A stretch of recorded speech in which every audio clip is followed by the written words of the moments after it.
हाँ तो बच्चों प्रश्नावली 13.1 का क्वेश्चन 15 तक इससे पहले वाली वीडियो में हो चुके थे। क्वेश्चन नंबर 16 में और कुछ बच्चों की शिकायत थी कि क्लियरिटी नहीं आ रही, तो इसकी हाई क्वालिटी में वीडियो को देखोगे तो अच्छी वीडियो दिखाई देंगी। क्वेश्चन स्टार्ट करते हैं।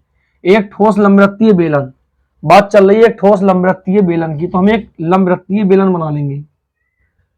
ठोस लंबवृत्तीय बेलन के दोनों सिरों में दो संघाकार छेद बनाए गए हैं।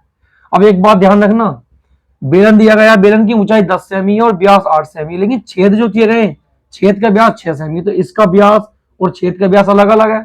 तो अगर हम जो है शंकु को इस तरीके से बनाएंगे कि इसी आधार मान ले तो व्यास एक जैसे हो जाएंगे, इसने बोला अलग अलग, तो ध्यान से क्वेश्चन को समझना पड़ेगा। एक ठोस लंबवृत्तीय बेलन, तो एक ठोस लंबवृत्तीय बेलन के दोनों सिरों में दो संघाकार छेद किए गए। देखो एक छिद्र जो किया गया है इसमें ये कर दिया गया, ये कर दिया संघाकार छिद्र, और एक छिद्र इधर से कर दिया। अब तुम ध्यान से देखना, ये वाला व्यास और ये वाला व्यास तो इक्वल है, लेकिन शंकु का व्यास अलग है, उसने अलग ही बताया है। एक ठोस लंबवृत्तीय बेलन, एक ठोस लंबवृत्तीय बेलन के दोनों सिरों में दो संघाकार छिद्र किए गए, कर दिए। बेलन की ऊंचाई दी गई है साहब 10 सेमी, बेलन की जो ऊंचाई है 10 सेमी और आधार का व्यास 8 सेमी, आधार का व्यास दिया गया साहब 8 सेमी। यदि छेद का व्यास 6 सेमी, इसके अंदर जो छेद किया गया इसका व्यास है 6 सेमी, तो शेष बचे ठोस का संपूर्ण पृष्ठीय क्षेत्रफल बताना हमें। तो एक तो बात चल रही बेलन की, एक तो लिखेंगे हम बेलन के लिए, बेलन के लिए, और एक तो बात चल रही है साहब शंकु की, तो शंकु के लिए। अच्छा बेलन की बात चली, बेलन की ऊंचाई बड़ा एच, माना बेलन की ऊंचाई बड़ा एच बराबर 10 सेमी, व्यास को लिखते हैं 2r से डायमीटर, 2r बराबर दिया है 8 सेमी, तो 2 से काट देंगे, 2 चौक 8, तो r का मान आ गया साहब 4 सेमी। और आगे शंकु की, शंकु के व्यास को 2r से 6 सेमी, तो r का मान 2 तिया 6 सेमी। तो दोनों की चीजें पता लग गई। उसके बाद आ जाओ, अब हमसे पूछा इसने, और हाँ आगे बोला इसने छेद के व्यास 6 सेमी और छेद की गहराई, ये गहराई जो दी गई है ये 4 है और ये 4 है, और इसका एच दिया है साहब 4 सेमी, शंकु की जो ऊंचाई है। शेष बचे ठोस, हमसे पूछा शेष ठोस का पृष्ठीय क्षेत्रफल, पृष्ठीय क्षेत्रफल। अब ध्यान से देखो, एक किसकी बात चल रही है, बेलन की, तो बेलन का वक्र पृष्ठ, और कितने शंकु हैं 2, तो एक तो आ गया बेलन का वक्र पृष्ठ, बेलन का वक्र पृष्ठ प्लस कितने शंकु हैं 2, 2 शंकु का वक्र पृष्ठ, 2 शंकु का वक्र पृष्ठ, और प्लस इसमें इसका भी क्षेत्रफल निकलेगा बेलन का और इसका भी क्षेत्रफल। तो 2 शंकु हैं, 2 ब्रैकेट 2 पाई कॉमन हो गया, और ब्रैकेट में बड़ा आर स्क्वायर माइनस छोटा आर स्क्वायर। ये चीज तुम्हें समझ में नहीं आई होगी, देखो समझ में आ गया। बेलन का वक्र पृष्ठ, बेलन का वक्र पृष्ठ कितने शंकु है 2, 2 शंकु का वक्र पृष्ठ। क्षेत्रफल का सूत्र क्या होता है पाई आर स्क्वायर, बेलन का पाई आर स्क्वायर। तो देखो 2 की बात चल रही है, 2 से कर दिया हमने गुणा, तो 2 पाई ब्रैकेट में आर स्क्वायर माइनस छोटा आर स्क्वायर, एक इसका क्षेत्रफल और 2 शंकुओं के क्षेत्रफल हमने निकाल दिए। बताओ समझ में आ गई यहां तक बात। अच्छा बेलन का वक्र पृष्ठ क्या होता है बताओ सूत्र, बेलन का वक्र पृष्ठ 2 पाई आर एच, इसमें बड़ा आर और बड़ा एच लिया जाएगा, प्लस शंकु 2 गुणा शंकु का वक्र पृष्ठ पाई आर एल, प्लस 2 पाई और ब्रैकेट में एक बार जोड़ दो आर प्लस आर, एक बार घटा दो आर माइनस आर। अब सभी जगह से क्या कॉमन हो गया साहब 2 पाई, यहां से बचा आर एच, प्लस यहां से 2 पाई हट गया, यहां से एक तो आर बचा। बताओ एल का मान होता है रूट के अंदर H square plus R square, 2 pi यहां से हट गया, यहां से क्या बचा आर प्लस आर और आर माइनस आर, 2 गुणा पाई का मान, पाई का मान बताओ कितना भर दें, इसमें पाई का मान भरो 3.14, फिर ब्रैकेट में आर का मान, बड़े आर का मान है 4 और बड़े एच का मान है 10, आर का मान छोटे आर का मान 3, रूट के अंदर एच का मान 4 का वर्ग 16, छोटे आर का मान 3 का वर्ग 9, बड़े आर का मान कितना साहब 4 प्लस छोटे आर का मान 3 गुणा 4 माइनस 3, सबके मान भर दिए, 2 चौक 8, 2 एकम 2, 2 तिया 6 के बाद पॉइंट 2 के बाद 4 ढाई 40 प्लस 16 9 25 25 कितने का वर्ग है साहब 5 का 5 तिया 15 प्लस 4 और 3 7 4 में 3 का 1 1 को गुणा में लिखेंगे तो 7 दिगन 7 ही आएगा 6.28 गुणा 40 और 10 50 5 55 55 5 60 और 2 62 इनकी मल्टीपल कर लो आंसर आ जाएगा 6.28 की 6.28 की गुणा करेंगे साहब 62 से 2 8 16 का 6 2 दूनी 4 और 1 5 2 छंग 12 6 48 का 8 6 दूनी 12 4 16 का 6 6 36 और 1 37 6 8 5 13 का 3 6 2 8 और 1 9 7 और 1 8 38 93 6 38 93 6 पॉइंट क्या के बाद है साहब 2 के बाद पॉइंट तो इसका आ गया 389.36 वर्ग सेमी है तो वर्ग सेमी मीटर है तो वर्ग मीटर आयतन घन में आता है और क्षेत्रफल वर्ग में आता है समझ में आ गई बात। अगर वीडियो अच्छी नहीं दिखाई दे तो इसका हाई क्वालिटी में चलाओ वीडियो को ठीक है।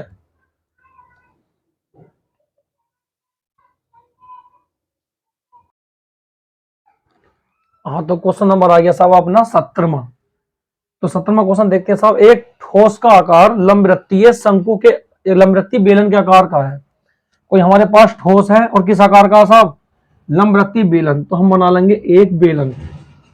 भाई देखो जैसा क्वेश्चन बोले वैसे पढ़े जाओ और कैलकुलेशन कर दो तो आंसर अपने आप आ जाएगा कोई भारी बात नहीं होती है। एक ठोस का आकार लंबवृत्तीय बेलन के आकार का है इसके एक सिरे पर गोलार्ध गोलार्ध का मतलब अर्धगोला इसका एक सिरा जो है उसके सिरे पर लगाया गया एक अर्धगोला दूसरे सिरे पर एक शंकु दूसरे सिरे पर लगा दिया शंकु। जरूरी नहीं है कि अर्धगोला ऊपर हो अर्धगोला नीचे लगा दो शंकु ऊपर या अर्धगोला नीचे शंकु पर कैसे भी कर सकते हैं बात वही है। गोलार्ध दूसरे पर एक शंकु लगा है उभयनिष्ठ आधार की त्रिज्या उभयनिष्ठ का मतलब होता है जो त्रिज्या बेलन की होगी वही अर्धगोले की होगी और वही शंकु की होगी। तो सबकी त्रिज्या जो दे रखी है तीनों की त्रिज्या दे रखी है 3.5 दे रखी त्रिज्या 3.5 तथा बेलन और शंकु की ऊंचाई बेलन की ऊंचाई दी है 10 सेमी और साहब शंकु की ऊंचाई कितनी दी गई है साहब 6 सेमी। क्लियर समझ में आ गई बात। अच्छा तो ठोस का पूछ रहा संपूर्ण पृष्ठीय क्षेत्रफल अच्छा ध्यान से समझो हमें निकालना ठोस का संपूर्ण पृष्ठ तो एक तो बेलन का वक्र पृष्ठ प्लस अर्धगोले का वक्र पृष्ठ प्लस शंकु का वक्र पृष्ठ समझ में आ गई बात नहीं। तो हम लिखते हैं इसमें पहले ध्यान से सुनना उभयनिष्ठ त्रिज्या उभयनिष्ठ का मतलब तीनों की त्रिज्या उभयनिष्ठ त्रिज्या आर बराबर मान लो तीनों की कितनी दी है 3.5 सेमी। अच्छा बेलन की ऊंचाई को लिखो बड़ा एस है बेलन की ऊंचाई बड़ा एच बराबर 10 सेमी। जरूरी नहीं है बड़े एस है अंतर कर दो चाहे चाहे बड़े एस लिख दो बेलन की ऊंचाई को चाहे छोटे एस लिख दो बात अपनी मर्जी से करो कोई दिक्कत नहीं है। शंकु की ऊंचाई को लिखेंगे छोटा एच शंकु की ऊंचाई छोटा एच बराबर दी गई है 6 सेमी। अच्छा अब निकालेंगे हम ठोस का पृष्ठीय क्षेत्रफल या संपूर्ण पृष्ठ। तो पहले किसका बेलन का वक्र पृष्ठ बेलन का वक्र पृष्ठ प्लस फिर किसका साहब अर्धगोले का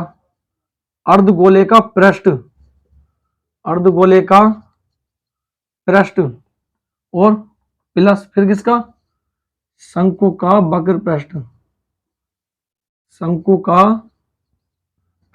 बताओ बेलन का वक्र पृष्ठ 2 पाई और आर और इसमें लिया गया बड़ा एच प्लस अर्धगोले का पृष्ठ 2 पाई आर स्क्वायर शंकु का वक्र पृष्ठ पाई और एल। सब जगह से देखेंगे तो क्या कॉमन हो गया साहब पाई और आर पाई आर इधर है पाई आर इधर है पाई आर इधर है यहां से पाई आर हट गया यहां से एक तो 2 बचा एक एच बचा यहां से पाई हट गया आर हट गया एक तो 2 बचा और एक आर बचा पाई आर हट गया यहां से क्या बचा सिर्फ एल। अब हमारे पास पाई आर ऐसी ब्रैकेट में 2h प्लस 2r और एल को लिख सकते हैं हम रूट में H square plus R square.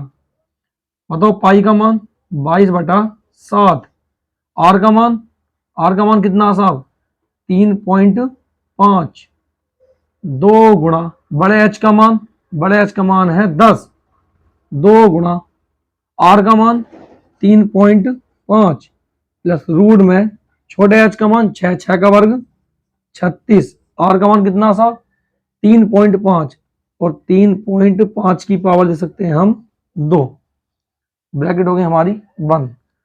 7 से काटेंगे 7 पंजे 35, 22 पंजे 110 पॉइंट ऐसी गुणा 10 दूनी 20, 35 दूनी 70, 70 पॉइंट ऐसे लगा दिया प्लस।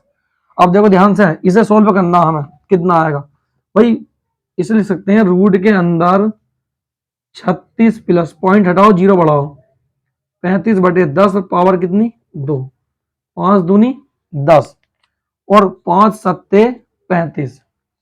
अब देखो भाई ध्यान से 11 गुणा ब्रैकेट में 20 और 7 27 प्लस 36 दूनी 7 का वर्ग 49 रूट के अंदर 36 प्लस 7 का वर्ग 49/2 का वर्ग 4, 4 छंग 24 का 4, 4 दिया 12, 13 14 146 में जोड़ेंगे 49, 9 और 6 15 का 5, 4 4 8 और 1 9, 195 कितना आया भाई 195 आया ने जोड़ के।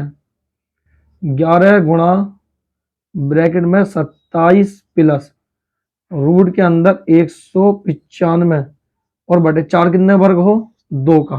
अब 195 देख लो कितने का वर्ग है, निकालो साहब। 4 चौक 16, 4 चौक 16, 17 18 19 3 बचे नहीं, ऐसे निकलेगा 195, 195 जोड़ा बन गया 1 ही कन 1, 95 को उतर गया जोड़ा 1 का दूंगा 2, 2 का बाड़ा पड़ो 2 चौक 8, 4 यहाँ दे दिया 4 यहाँ, 4 चौक 16 का 4 दूनी 8 और 1 ज्यादा हो जाएगा, क्या बढ़ जाएगा 3 बार, 3 दे 3 23 तो 3 3 9 और 3 6 69, 15 में से 9 गए 6, 8 में 6 के 2 पॉइंट लगाया डबल जीरो का जोड़ा 13 का दूंगा 26, 26 ही कन 26, 13 पॉइंट कुछ बार जाएगा, ये कितनी बार जाएगा साहब। हाँ तो भैया जब हमने ऐसे निकाला तो ये निकला वर्गमूल 195 13.9 का, कितने का निकला साहब 13.9 का। बताओ अगर तुमने कर लिया हो तो ऊपर का रफ कर दूं, क्वेश्चन रफ कर सकता हूं, चाहे स्क्रीनशॉट ले लो। चलो यहां करते हैं, यहां कर देते हैं चित्र मिटा के कर देते हैं, चित्र तो तुमने देख लिया होगा। देखो ध्यान से 11 गुणा ब्रैकेट में 27 प्लस 195 निकला था 13.9 का वर्ग और बटे कितना 2, तो 11 गुणा 27 प्लस 2 छंग 12, एक बचा 2 9 18, लगभग 6.9 बार गया। 11 गुणा जोड़ लो भाई 27 और 6 28 29 30 3 33.9, 11 99 का 9 हासिल 9, 11 33 34 35 36 37 38 39 40 41 से 42 का 2, 11 33 33 और 4 34 35 36 37 और एक के बाद पॉइंट 372.9 वर्ग सेमी, लगभग में आ गया साहब आंसर। कर लो साहब। अगर इसकी क्वालिटी अच्छी दिखाई नहीं दे तो इसे हाई क्वालिटी में चलाना, ठीक, बढ़ाने में कोई कमी नहीं है, वो तुम खुद देख रहे होगे कैसे समझ में आ रहा है, ठीक है।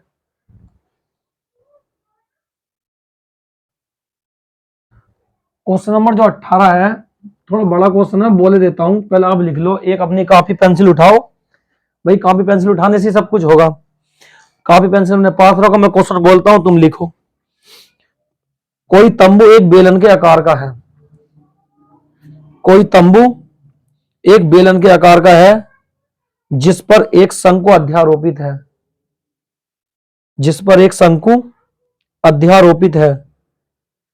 यदि बेलनाकार भाग की ऊंचाई और व्यास, यदि बेलनाकार भाग की ऊंचाई और व्यास क्रमशः 2.1 मीटर और 4 मीटर है, यदि बेलनाकार भाग की ऊंचाई और व्यास क्रमशः 2.1 मीटर और 4 मीटर है तो शंकु की तिर्यक ऊंचाई तथा शंकु की तिर्यक ऊंचाई 2.8 मीटर है, तो इस तंबू को बनाने में, तो इस तंबू को बनाने में प्रयुक्त कैनवास का क्षेत्रफल ज्ञात कीजिए। तो इस तंबू को बनाने में प्रयुक्त कैनवास का क्षेत्रफल ज्ञात कीजिए। साथ ही ₹500 प्रति वर्ग मीटर की दर से ₹500 प्रति वर्ग मीटर की दर से इसमें प्रयुक्त कैनवास की लागत ज्ञात कीजिए। इसमें प्रयुक्त कैनवास की लागत ज्ञात कीजिए। ध्यान दीजिए कि तंबू के आधार को कैनवास से नहीं ढका जाता है। तो साहब सॉल्यूशन देख लो, कोई तंबू बेलन के आकार का है तो हमें एक बेलन बनाना पड़ेगा। कोई तंबू किस आकार का है? बेलन के आकार का है। फिर जिस पर एक शंकु अध्यारोपित है, 1 मिनट को रुको, नीचे बनाते हैं, थोड़ा जगह नहीं रहेगी। कोई तंबू एक बेलन के आकार का है जिसके ऊपर एक शंकु अध्यारोपित, इसके ऊपर हमने एक शंकु अध्यारोपित कर दिया। चलो, यदि बेलनाकार भाग की ऊंचाई और व्यास, बेलनाकार भाग की ऊंचाई दे रखी है 2.1 मीटर, बेलनाकार भाग की ऊंचाई, और व्यास दे रखा है इसका 4 मीटर। सिर्फ बेलनाकार भाग, वैसे एक बार बताऊं, जो बेलनाकार भाग का व्यास होगा वही शंकु का, क्योंकि एक दूसरे को बिल्कुल समान रूप से फिट रखे गए तथा शंकु की तिर्यक ऊंचाई दी 2.8, शंकु की तिर्यक ऊंचाई एल का मान दिया, ये दिया 2.8 मीटर। फिर तो इस तंबू को बनाने में प्रयुक्त कैनवास का क्षेत्रफल शंकु का वक्रपृष्ठ और प्लस बेलन का वक्रपृष्ठ जोड़ देंगे। अब देखो ध्यान से, एक तरफ तो लिखेंगे बेलन के लिए, पढ़े जाओ यार, बहुत कुछ मेंसुरेशन ही नहीं, बाकी सब सब्जेक्ट भी, जितने भी चैप्टर हैं इसमें मैथ में, सब हल्के से अच्छे से पढ़ाए जाएंगे अगर तुम साथ बनाए रखोगे तो। बेलन के लिए और शंकु के लिए तुम लोगों के हाथ में ही है। देखो भाई, बेलन की बात चल रही है, बेलन बताओ, ऊंचाई को लिखेंगे बड़े एच से, बड़े एच का मान 2.1 मीटर, व्यास को लिखते हैं साहब 2r से, 2r का मान 4 मीटर, 2 से काट देंगे, 2 दूनियम 4, तो r का मान आ गया 2 मीटर। शंकु में जो व्यास बेलन का होगा वही शंकु का होगा, तो इसकी त्रिज्या 2 मीटर आई, तो इसकी भी 2 मीटर। अच्छा, इसकी त्रिज्या ऊंचाई एल का मान कितना दिया है? 2.8 मीटर। हमसे पूछा प्रयुक्त कैनवास का क्षेत्रफल, बराबर, बताओ किस किस के वक्रपृष्ठ? बेलन का वक्रपृष्ठ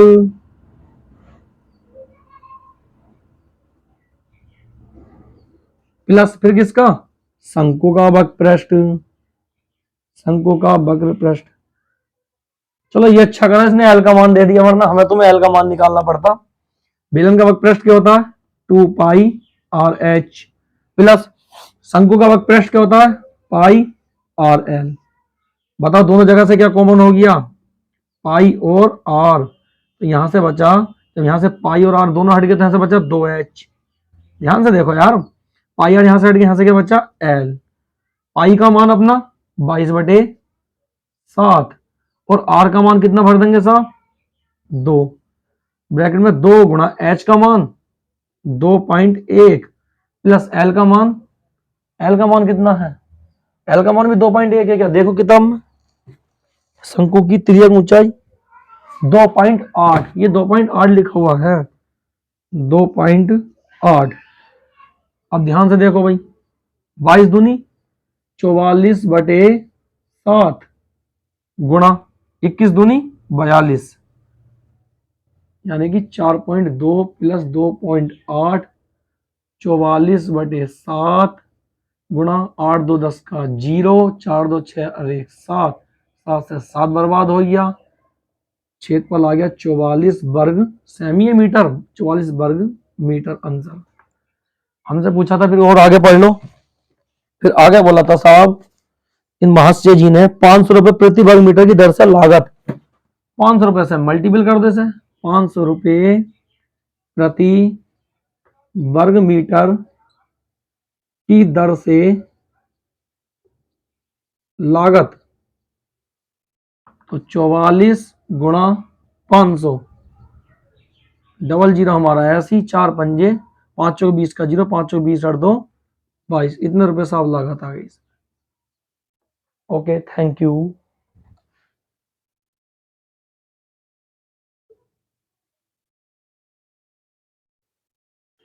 देखो पृष्ठीय क्षेत्रफल और आयतन की आज पूरी एक्सरसाइज 13.1 कंप्लीट हो गई। अब जो आगे की 13.2 की वीडियो होंगी तो मैं उसमें जो है एक साथ कई क्वेश्चन डालूंगा एक एक वीडियो में, ठीक है।